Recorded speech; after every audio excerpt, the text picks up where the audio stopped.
Bună ziua! Astăzi vom face eclere. Pentru eclere vom avea nevoie de lapte, ulei, făină, zahăr, unt, apă, o esență de vanilie, ciocolată și ouă.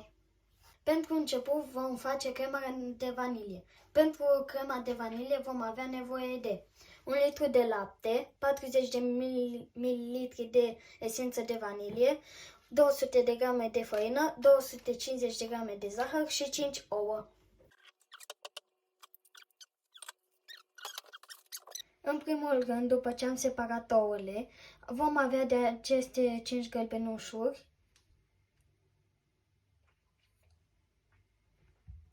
și de 250 de grame de zahăr. Și le amestecăm până zahărul se topește. După ce am bătut ouăle, vom pune câte puțin din lapte și câte puțin din făină pentru a forma o cremă.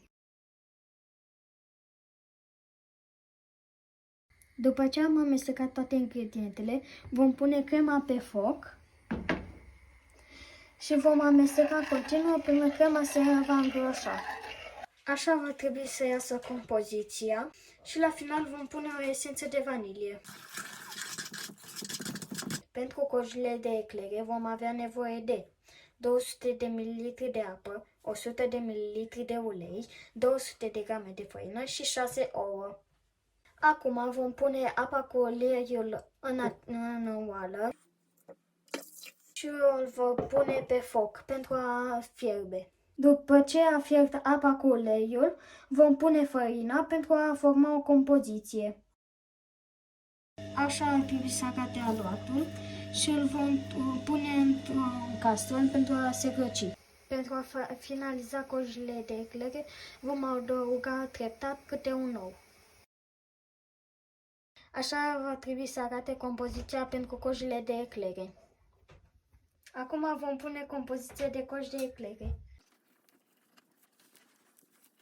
Am pus cojile de eclere în cuptor la 180 de grade pentru 30 de minute.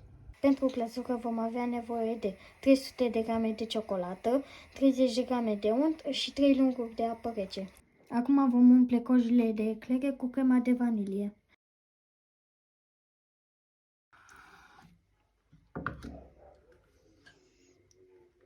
Rețeta asta este foarte bună, vă o recomand.